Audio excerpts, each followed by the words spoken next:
Bismillahirrahmanirrahim. Insya Allah di minggu pertama di bulan Februari ini Ibu akan menjelaskan tentang kewajiban terhadap jenazah yang materinya sudah Ibu sampaikan di 3 minggu kemarin ya. Apakah kalian sudah mencatatnya? Kalau sudah ya terima kasih. Bagi yang belum, jangan lupa dicatat karena ini adalah menjadi salah satu bahan untuk kalian nanti bisa menjawab soal-soal ketika latihan. Oke. Terdapat 4 kewajiban kita sebagai seorang muslim terhadap jenazah. Yang pertama yaitu memandikan, yang kedua mengkafani, yang ketiga menyolatkan, dan yang keempat menguburkan. Oke. Kewajiban terhadap jenazah itu sudah merupakan ketentuan Allah bagi semua yang bernyawa atau yang masih hidup. Pasti mengalami kematian. Begitu pula dengan manusia yang hidup dan matinya itu sudah ditentukan oleh Allah. Apabila ada seseorang muslim meninggal dunia, maka sejak saat itu sudah timbul kewajiban bagi umat Islam yang ada di sekitarnya atau yang masih hidup itu untuk mengurus jenazah tersebut. Nah, keempat kewajiban di atas itu harus betul-betul dilaksanakan dengan baik dan sesuai dengan syariat Islam. Kita bahas yang pertama ya, yaitu memandikan jenazah. Dalam memandikan jenazah atau mayit harus diperhatikan syarat-syaratnya. Tentu ada syarat-syaratnya ya. Yang pertama adalah jenazah itu seorang yang beragama Islam. Yang kedua, ada tubuhnya walaupun sedikit. Jadi jenazah tersebut itu harus ada tubuhnya atau fisiknya walaupun sedikit. Yang ketiga, meninggal dunia bukan karena mati syahid. Apabila ketiga syarat tersebut dipenuhi, barulah kita wajib memandikannya. Adapun aturan-aturan yang harus diperhatikan dalam memandikan jenazah atau mayit itu ada 4 ya. Yang pertama adalah jenazah laki-laki dimandikan oleh laki-laki. Begitu pula sebaliknya. Apabila jenazahnya perempuan, maka harus dimandikan juga oleh perempuan. Yang kedua, sebaiknya yang memandikan dari keluarganya yang terdekat. Yang ketiga, suami boleh memandikan istrinya, begitupun sebaliknya. Dan yang keempat, seandainya pada tubuh jenazah terdapat cacat, maka yang memandikan tidak boleh menceritakan kepada siapapun. Itu kenapa? Yang memandikan itu harus dari keluarganya terdekat. Karena jikalau ada cacat dalam tubuh si mayit itu tidak boleh diceritakan kepada siapapun. Nah, itu adalah aturan-aturan yang harus diperhatikan dalam memandikan mayit atau jenazah. Memandikan jenazah tidak bisa sembarangan juga. Ada tata caranya. Yang pertama, dibersihkan dahulu segala najis yang ada pada badannya. Yang kedua, meratakan air ke seluruh tubuh paling sedikit 3 kali atau lebih jika dianggap perlu. Nah, 3 kali itu siraman pertama dibersihkan dengan sabun. Siraman yang kedua dengan air bersih, dan siraman yang ketiga dengan air yang sudah dicampur kapur barus. Nah, itu adalah tata cara memandikan mayit atau jenazah. Badan atau tubuh yang didahulukan dalam memandikan jenazah adalah anggota wudhu.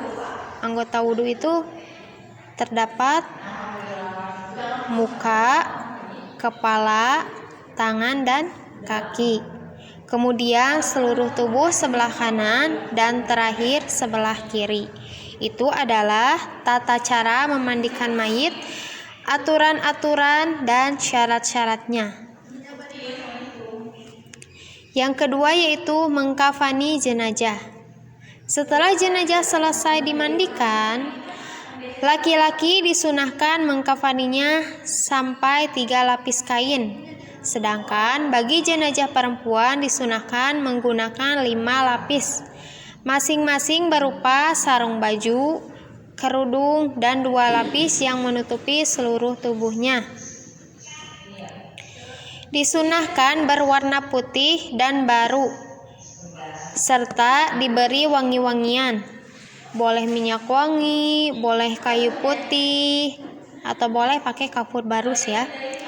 Jika kain putih tidak ada, boleh mengkafani jenazah dengan kain berwarna apa saja. Kemudian setelah dikafani, lalu disolatkan. Nah, itu adalah mengkafani. Yang ketiga yaitu menyolatkan. Salat jenazah ialah salat yang dilakukan umat Islam terhadap orang-orang yang telah meninggal dalam rangka menyampaikan doa kepada Allah agar orang yang telah meninggal dunia tersebut diampuni segala dosanya. Namun demikian, kita boleh juga melaksanakan sholat jenazahnya berada di tempat lain. Misalkan seperti ini. Jika kita melakukan sholat jenazah di Bandung, sedangkan jenazahnya berada di Ciamis, sholat jenazah seperti itu disebut dengan sholat gaib. Seperti kemarin ya, contoh. Kemarin kan ada kejadian Lion Air. Nah, jenazahnya itu ada di daerah mana? Di Garut ya. Oh, di laut. Salah. Ada di laut ya. Nah, kita boleh menyolatkan di sini. Itu namanya sholat jenazah gaib, atau lebih sering disebut sholat gaib. Khusus bagi jenazah, orang yang mati syahid itu tidak perlu dimandikan dan disolatkan, hanyalah dikafani dengan pakaiannya yang berlumuran darah dan kemudian dimakamkan. Nah, itu adalah penjelasan tentang menyolatkan jenazah. Sudah paham ya? Nah, yang terakhir itu tentang menguburkan. Kewajiban kita terhadap jenazah yang terakhir adalah menguburkannya. Selesai jenazah disolatkan, kemudian jenazah secepatnya dibawa ke tempat penguburan atau peristirahatan terakhir. Dalam menguburkan jenazah perlu diperhatikan 6 hal ya. Yang pertama, pembuatan lubang lahat kubur jangan terlalu dangkal sehingga dapat tercium baunya keluar dan jangan sampai dapat dibongkar oleh binatang.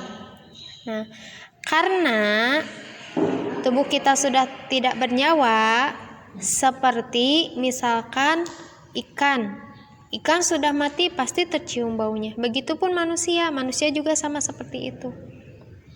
Karena sama-sama makhluk hidup. Makanya kenapa pembuatan lubang lahat atau peristirahatan terakhir atau kuburnya jangan terlalu dangkal. Karena kalau terlalu dangkal akan tercium baunya. Dan jangan sampai dapat dibongkar oleh binatang ya. Terus yang kedua, membaringkan jenazah di atas lambung kanan. Yang ketiga, menghadapkan muka jenazah ke kiblat, sedangkan muka dan ujung kaki harus mengenai tanah. Begitu pula kain kafan yang membalut muka dan telapak kakinya harus dilepaskan serta melepaskan semua ikatan tali pada tubuh jenazah. Jadi kan sebelum dimakamkan sudah rapi disolatkan itu kan pakai tali. Nah, setelah dimasukkan ke liang lahat atau lubang kubur, itu talinya dilepas semua. Dan harus si tubuhnya itu menghadap kiblat. Kaki, muka semuanya mengenai tanah ya. Yang keempat, tidak diperbolehkan mengubur jenazah pada waktu malam kecuali dalam keadaan darurat. Yang kelima, selesai jenazah dikuburkan, disunatkan menyiram kubur dengan air. Yang terakhir, jika jenazah sudah Selesai dikuburkan, disunahkan bagi pengantar jenazah berdiri sebentar untuk mendoakan jenazah tersebut. Nah, setelah selesai jenazah dikuburkan, setelah ditutup dengan tanah, nah disunatkan kita yang masih hidup atau yang mengantarkan jenazah itu ke tempat peristirahatan terakhirnya berdiri dan mendoakan jenazah tersebut. Nah, itulah penjelasan tentang kewajiban kita terhadap jenazah. Kalaupun ada yang ingin ditanyakan, boleh ditanyakan lewat Japri ya sama Ibu.